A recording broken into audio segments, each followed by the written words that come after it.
네, 안녕하세요. 프론트엔드 개발인 중입니다. 오늘 제가 거창한 제목으로 자바스크립트 MVC 베스트 프랙티스라고 해서 거창한 제목으로 준비했는데 그 제목과는 다르게 제가 준비를 많이 못했습니다. 어제도 팀장님한테 붙잡혀서 술을 먹고 아무튼 준비를 많이 못해서 제가 개인적으로는 오늘을 그냥 오버뷰 아니면 파트 1으로 봐주시고 파트 2를 또 더 완벽하게 준비해서 여러분들한테 소개하는 시간을 가질 계획이고요. 그래서 어쨌든 오늘 발표할 것은 GUI라고 하잖아요. GUI 개발을 할 때 대부분의 경우에 효율적으로 사용할 수 있는 아키텍처 스타일을 제가 말씀드리고자 합니다. 자바스크립트 GUI 개발을 얘기하는 거예요. 먼저 용어 정리를 조금 해야 되는데요.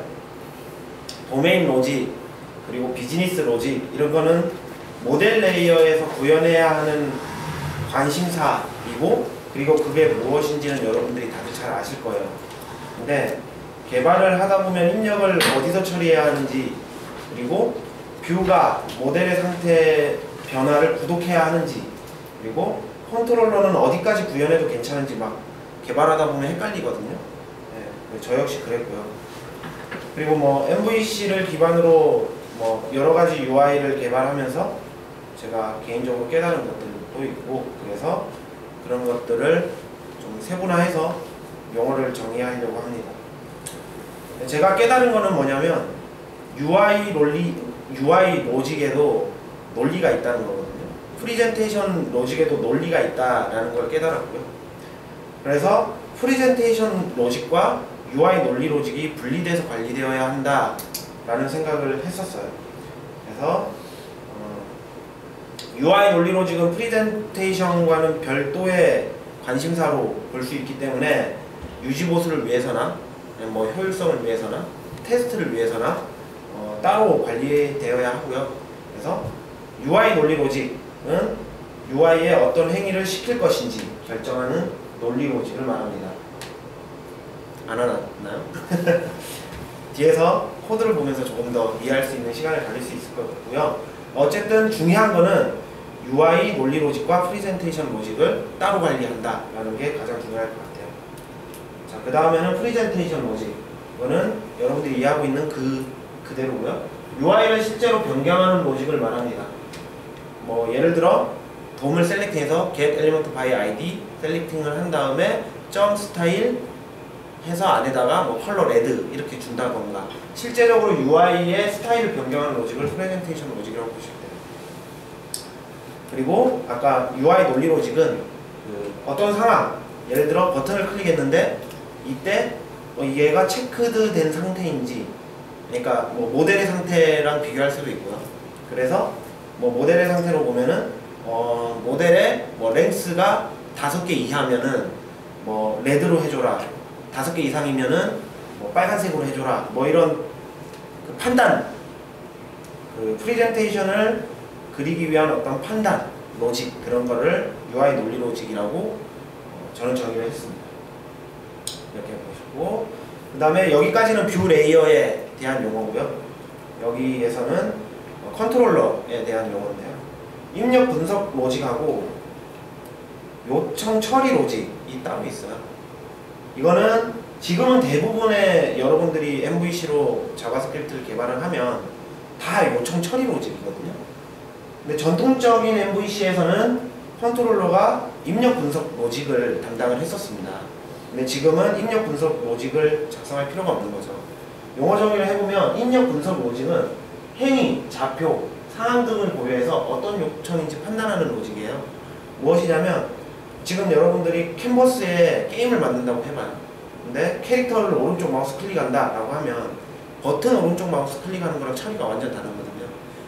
어느 캔버스 안에 어느 좌표를 클릭했는지 그리고 그 캐릭터 위에 뭐 나무 같은 거라든가 뭐 비행기가 순간 딱 올라가 있지 않은지 이런 상황 판단 그런 것들 좌표 판단 그리고 마우스 오른쪽으로 클릭했는지 아니면 좌측 클릭했는지 키보드로 입력했는지 이런 판단 이런 복잡한 판단들을 이제 입력 분석 로직이라고 그러거든요.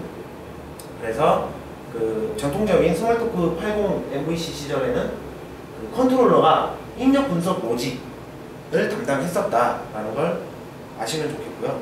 그 다음에 입력 처리 로직은 말 그대로 게임에서 캔버스 게임에서 캐릭터 오른쪽 마우스 클릭한다 해서 아까 상황이랑 좌표랑 막 이것저것 계산했지 않습니까? 그래서 딱 끝에 이거는 마우스를 클릭한 거고 캐릭터를 오른쪽 마우스 클릭한 거야 라고 판단됐으면 이제 그건 요청이 되는 거잖아요. 그 사용자가 요청을 한 거잖아요. 뭘 해줘라 라는 요청이 되니까 요청을 판단했으니 이제 요청에 필요한 행위를 실제로 구현하는 로직입니다.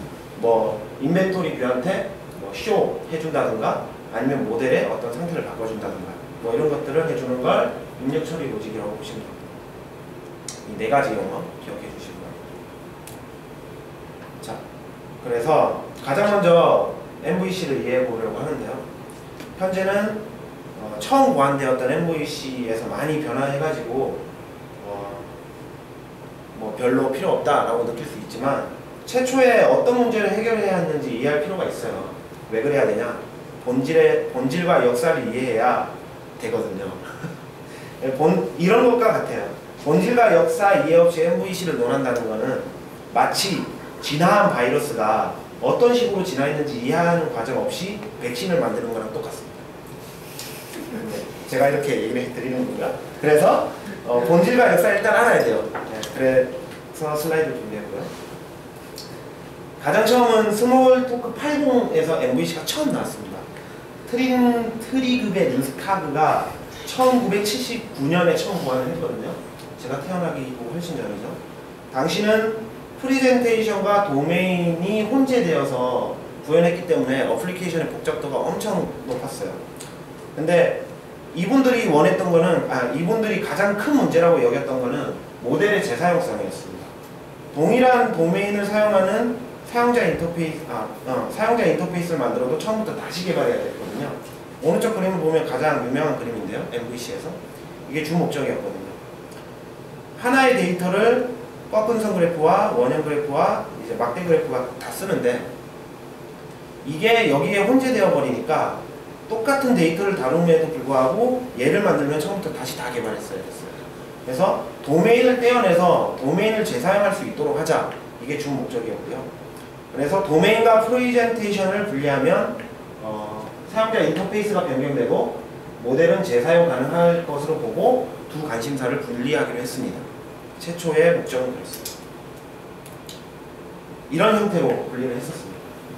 보시면 요청, 그러니까 이거는 그 아까 말했듯이 요청 처리 그 로직이 아니고 그 입력 분석 로직을 말하는 거예요. 이때는 MVC 80 시대 때는 비트맵이었거든요. 그래서 입력 분석에 대한 로직이 엄청 복잡했습니다. 하나하나 다 따져봤어야 됐으니까. 그래서 컨트롤러에서 그 입력 분석 로직을 주로 담당을 했었고요. 그 다음에 뷰에서는 프리젠테이션, 그리고 모델은 말 그대로 도메인. 근데 이때 시대에서는 컨트롤러가 뷰를 알고 있고요. 뷰가 컨트롤러를 알고 있어요. 그 이때 시대 개발했던 그 스몰토크 80 코드를 보면 그렇게 되어 있거든요. 그러니까 상호 참조가 걸려 있어서 컨트롤러가 뷰를 쓰고 싶을 때 쓰고, 아니면 뷰가 컨트롤러한테 이 작업 좀 해줘 위임하고 싶으면 컨트롤러를 또 호출하고, 그 다음에 모델이 어떤 나 다 바뀌었어 라고 상태를 그 이벤트를 발생시키면 그걸 또 뷰가 받아서 처리하고, 이런 식의 구조였단 말이죠. 그래서 딱 주목적 모델과 프리젠테이션의 분리, 이거에 맞춰서 이 문제를 해결하려고 최대한 고안을 한 거고, 컨트롤러와 뷰와의 어떤 의존성은 별로 고려하지 않았다, 이렇게 보시면 돼요. 이때 시대는 그랬다는 거예요. 자, 모델은 도메인, 비즈니스를 구현하고 뷰와 컨트롤러와 관계를 가지지 않아요. 모델은 완전 독립적으로, 그리고 그냥 이벤트 파이어만 해주는 거예요. 듣고 싶은 놈은 들어라, 이 정도만 하고 자기는 고유의 로직만 계속 처리할 뿐입니다. 그리고 뷰는 모델의 최신 상태를 표현해야 되고요. 그래서 모델과 컨트롤러와 관계를 가지고 옵저버를 통해서 모델의 상태를 구독했어요. 그리고 컨트롤러는 사용자의 입력을 분석해서 무엇을 처리해야 할지 판단했고요.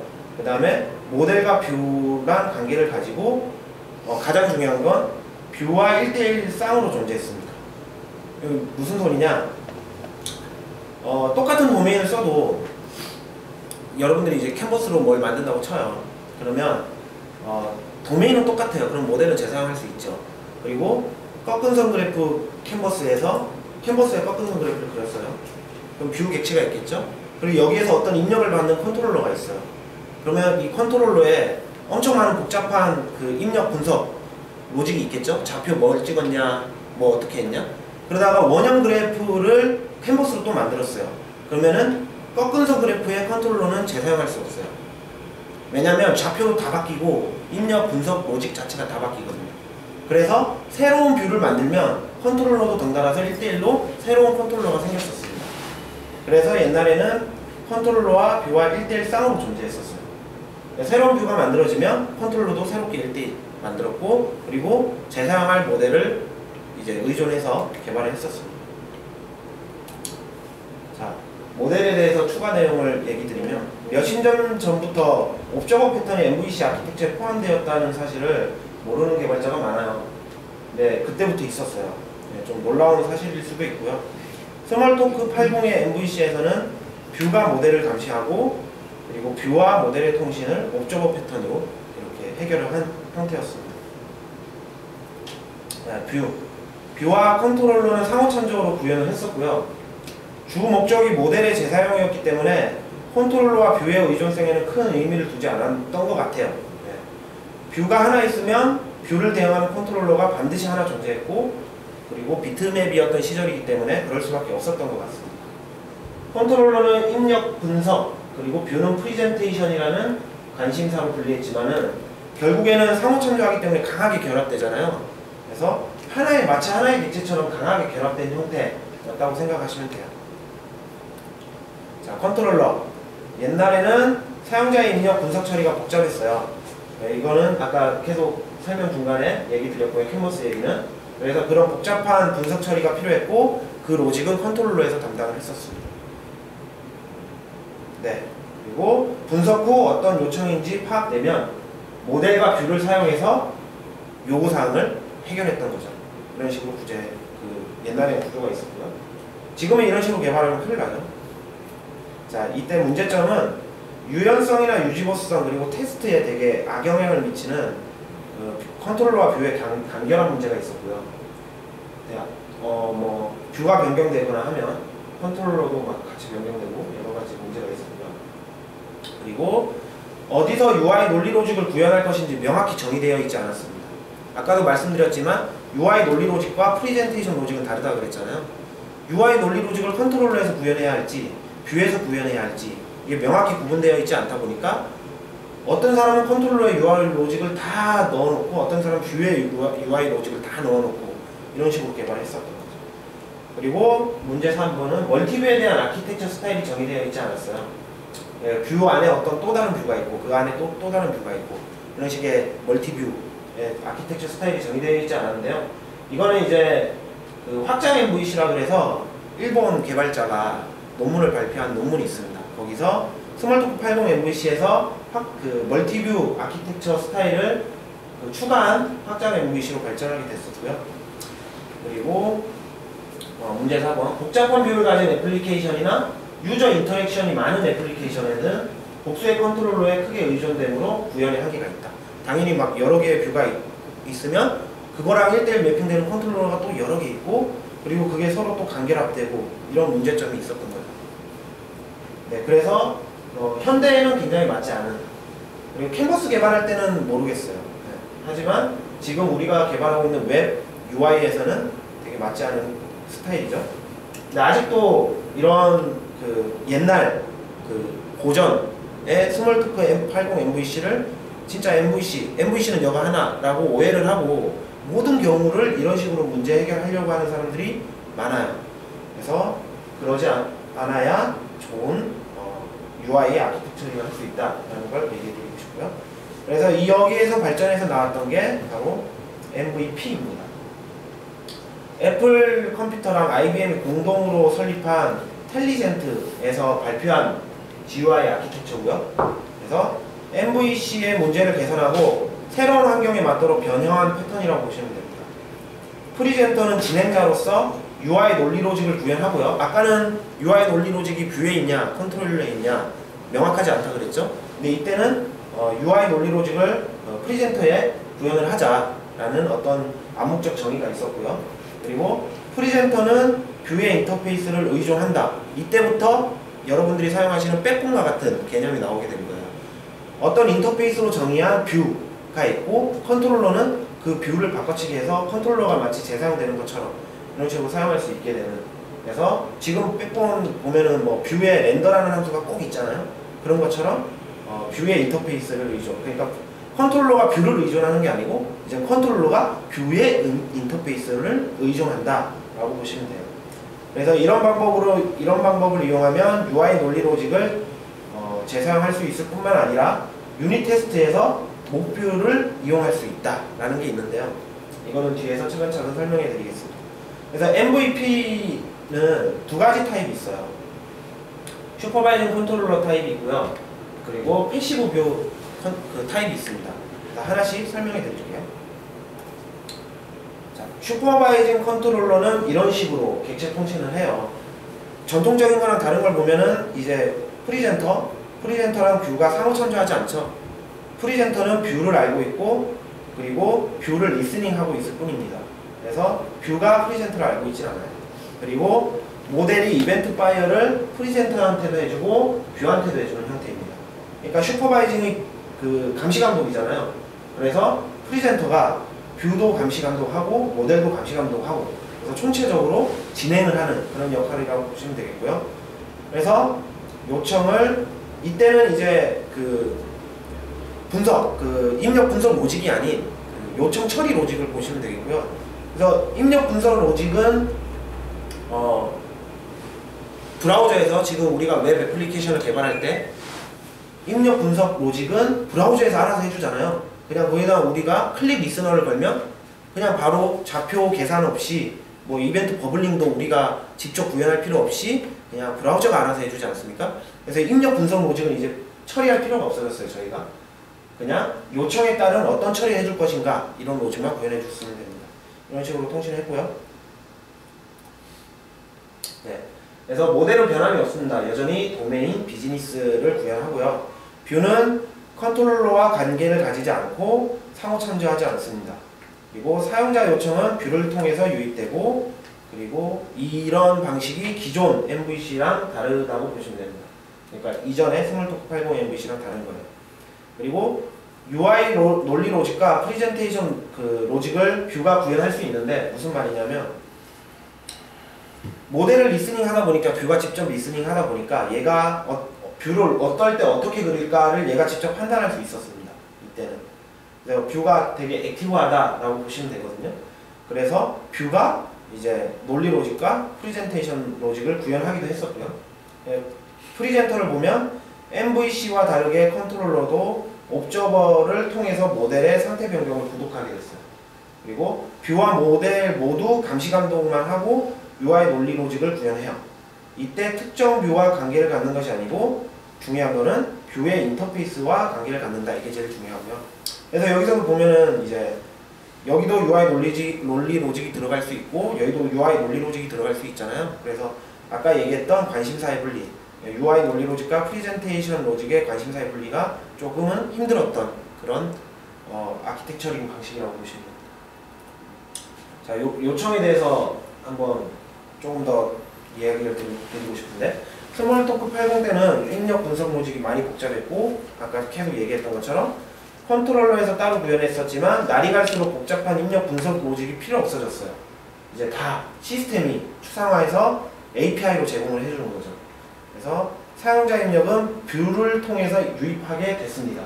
현재는. 그러다 보니 컨트롤러가 하는 일이 없어졌어요. 주 컨트롤러가 하는 일은 입력 분석을 하는 거였거든요.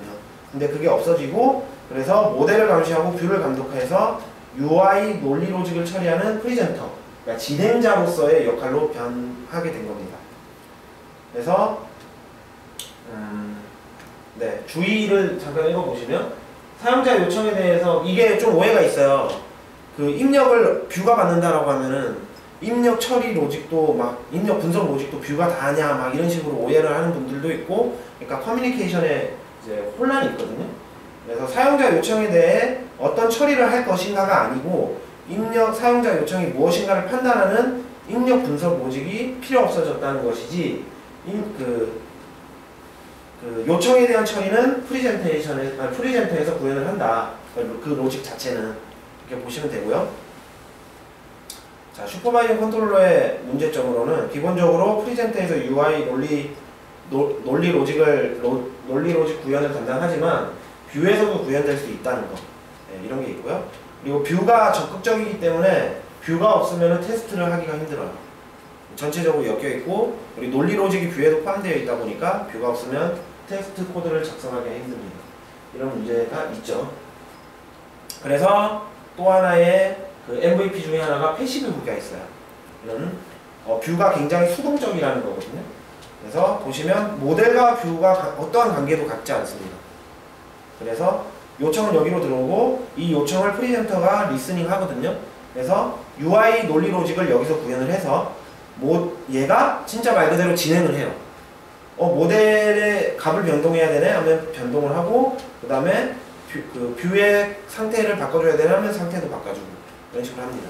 그리고 모델의 그 상태가 변환하면 이번 이벤트 파이어로 프리젠터가 리스닝을 하게 되는데요. 이거는 이제 다른 프리젠터가 이 모델의 상태를 바꾸게 되면 얘가 동기화를 할 필요가 있잖아요. 그럴 때 이제 이벤트로 동기화를 한다. 그런 식으로 문제를 해결했다고 보시면 돼요. 자, 역시 마찬가지로 모델은 변함이 없고요. 그리고 뷰는 최대한 프리젠테이션 로직만 구현을 해야 돼요. 말씀드렸듯이 뭐 버튼의 컬러를 바꾼다든가 이런 것만 구현을 하고, 뷰는 혼자서 어떠한 의사 결정을 할 수 없습니다. 그러니까 패시브 뷰죠. 매우 수동적이고 시키는 일만 해요. 이런 종류의 뷰를 덤브 뷰라고도 하는데 바보 같은 뷰라고 하는 거죠. 그래서 얘가 뭘 할 수 있지 않아요. 그렇게 보시면 되고, 프리젠터는 모델과 뷰의 인터페이스와 관계를 가지고요. 마찬가지로 모델을 의존하되 뷰는 뷰를 의존하는 게 아니고 뷰의 인터페이스를 의존한다. 이게 중요하고요. 그리고 뷰는 수동적이기 때문에 UI 논리 로직을 구현할 수 없고, 프리젠터에만 UI 논리 로직을 구현한다. 말 그대로 프리젠터는 진행자다. 네, 확실히 다른 게 보이죠? 네, 이렇게 아시면 돼요. 자, 모델과 뷰가 있는데요. 패시브 뷰에서는 뷰가 모델과 관계를 가지지 않고요. 뷰는 수동적인 자세를 취하고, 반대로 뷰가 모델과 관계를 가지는 상태를 구독한다면 뷰는 스스로 제가 이거 졸면서 써가지고요. 반대로 이제 뷰가 모델을 알고 있고 뷰를 구독하면 스스로 어떤 일을 할지 판단을 해야 되잖아요. 그러니까 이제 패시브한 게 아니고 액티브한 상태가 되는 거잖아요. 그래서 이렇게 구현을 하면 자연스럽게 UI 논리 로직이 뷰에 들어가게 될 수밖에 없다라고 보시면 되고요. 그래서 뷰를 패시브하게 구현하면 최대한 가볍게 구현이 가능해져요. 뷰를. 그래서 가벼워진 뷰는 테스트를 용이하게 할 수 있고, 그리고 모델의 상태 변화에 대한 구독과 UI 논리 로직을 프리젠터에 집중시키면서 코드가 혼란해질 문제를 최소화할 수 있습니다. 그러니까 막 일관성이 깨지고, 그리고 관심사가 이곳저곳 산재되고 이런 문제들이 최소화될 수 있다라고 보시면 됩니다. 네. 자, 그리고 제가 자바스크립트 웹을 개발할 때 대부분의 경우는 패시브 뷰를 기반으로 해서 개발을 하고요. 그리고 패시브 뷰는 이거다. 수학 공식적 1 더하기 1은 이렇게 쓰는 게 아니고, 공식만 가져오되 언제든지 세부 구현은 문제에 따라서 바뀔 수 있다. 이런 거 아시면 좋겠고요. 그래서 어쨌든 패시브 뷰를 제가 소개해 드리는 거예요. 최종적으로. 자, 그러면 자바스크립트에서 어떤 형태의 MVC가 가장 무난할까? 저 새벽에 밥 안 자고 써가지고요. 졸려서. 네, 죄송하고요. 그래서 어떤 형태의 MVC가 가장 무난할까? 라는 말이에요. 자, 테스트의 용이성을 높이거나 코드가 혼란스러워질 가능성을 최소화하기 원한다면, 그러니까 저처럼 UI 논리 로직과 프리젠테이션 로직이 하나의 관심사가 아니고 두 개는 다른 관심사다라고 생각을 하신다면 패시브 뷰 형태가 가장 무난하다고 제가 말씀드릴 수 있습니다. 자, 그럼 정말 수동적인 뷰의 형태가 테스트에 용이한가? 이런 질문도 할 수 있죠. 네, 그렇고요. 프리젠터는 뷰의 인터페이스와 관계를 가지고 뷰는 최소한의 프리젠테이션 로직만을 구현함으로써 뷰를 목으로 대체할 수 있어요. 이게 무슨 말이냐? 먼저 이 얘기를 해드리고 싶은데, 프리젠테이션 로직을 테스트 코드로 커버하느냐는 찬반론이 많아요. 왜냐면 프리젠테이션 로직을 테스트하더라도 그 테스트는 완벽할 수 없거든요.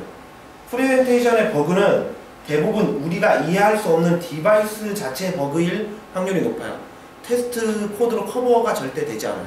모바일 같은 거 보면 테스트 코드는 다 동작이 있지만 갤럭시 S2, 그리고 뭐 갤럭시 S3, 뭐 젤리빈 같은 데서 막 버그가 나오고 이럴 수 있는 거죠. 테스트 코드로 커버가 되잖아요. 그래서 프리젠테이션 로직에 대한 테스트를 작성해도 ROI가 크지 않기 때문에 그냥 뷰를 목으로 대체해서 테스트를 하는 경우가 대부분입니다. 두 번째 이유는 그 모델링을 먼저 하는 설계 방식 때문인데요. 이제 첫 번째는 테스트 때문에 뷰를 최대한 가볍게 가져가는 거고, 두 번째는 설계 방식 때문인데, 변하지 않는 것은 변하는 것이 변하지 않는 것을 의존하는 게 좋잖아요. 그렇죠? 왜냐하면 변하지 않는 것이 변하는 것을 의존하면 변하는 것은 언제든지 변환될 수 있어요. 변하게 되면 그거에 따라서 의존하고 있기 때문에 변하지 않아야 되는 것이 변해지거든요. 어떤 말인지 아시죠? 그래서 변하는 것이 변하지 않는 것을 의존하는 게 좋다. 그런 의미에서 뷰보다는 비즈니스보다 도메인을 먼저 개발하는 게 좋거든요.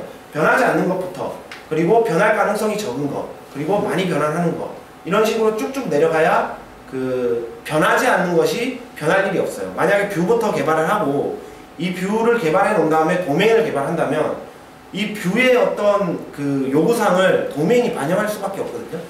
그렇게 구현될 수밖에 없어요. 그러면은 도메인은 변하지 않아야 되는데 여기는 변하게 되는 거죠. 그래서 변하지 않는 것부터 차례대로 모델링을 하는 게 좋거든요. 자, 그렇다면 이런 식으로 모델링을 한다면 먼저 모델링 도메인 객체부터 만들겠죠.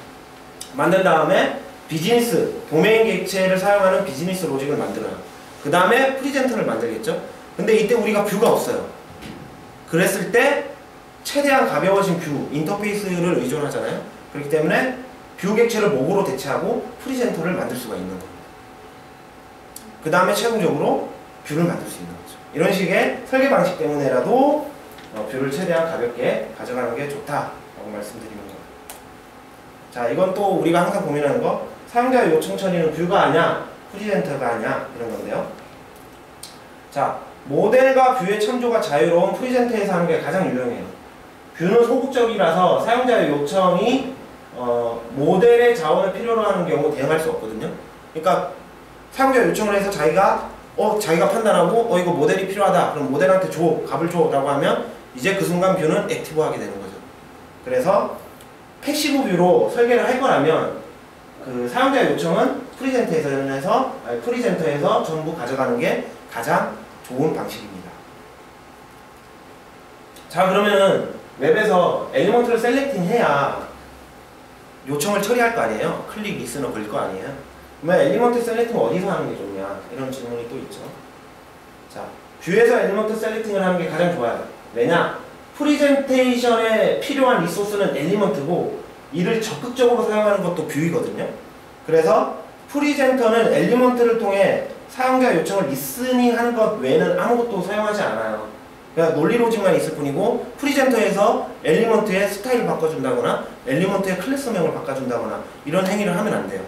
네, 그래서 사용하지 않고 실제적으로 엘리먼트를 되게 막 적극적으로 사용하는 것은 뷰이기 때문에 뷰에서 엘리먼트 셀렉팅을 하는 게 좋아요. 근데 그러면은 뷰에서 사용하는 엘리먼트를 뷰에서는 셀렉팅하고 컨트롤러에서 사용하는 컨트롤러에서 리스닝 걸어야 하는 엘리먼트는 컨트롤러에서 따로 셀렉팅하고 이렇게 구현할 수도 있어요. 그렇게 구현을 했을 때 제가 겪은 문제는 마크업이 변경되면 코드 수정하기가 되게 힘들어져요. 예를 들어 버튼을 클릭한다라고 했을 때 그 버튼을 클릭하면 이제 버튼을 클릭한다가 아니죠. 버튼의 클래스명이 바뀐다 했을 때 그 버튼의 색깔을 클릭했을 때 레드라는 색깔로 바꾼다고 쳐요. 그러면은 당연히 색깔을 바꿔야 되기 때문에 뷰에도 버튼 엘리먼트 셀렉팅을 하고 있겠죠. 근데 클릭한 걸 감지하기 때문에 프리젠터에도 버튼을 셀렉팅하고 있어요. 근데 클래스명이 바뀌면 그 프리젠터에 들어가서 클래스명 바꿔주고 뷰에 들어가서도 바꿔줘야 돼요. 그런 문제가 있기 때문에 최대한 엘리먼트 셀렉팅은 뷰에서 다 몰아서 하되 인터페이스를 공개해서 프리젠터에서는 그 엘리먼트의 이벤트 리스너를 거는 걸로 가는 게 가장 유용합니다.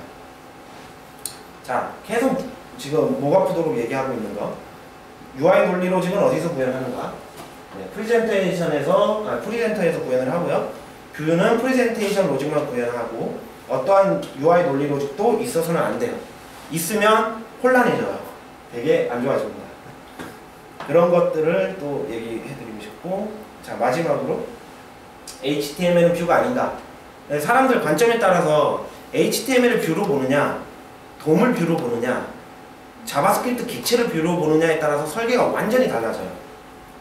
HTML 뷰로 보면은 자바스크립트 뷰 객체가 없어지잖아요. 그렇게 되면 컨트롤러에서 엘리먼트 셀렉팅, 입력 처리, 프레젠테이션, UI 논리 로직 다 담당을 하게 되는 거죠.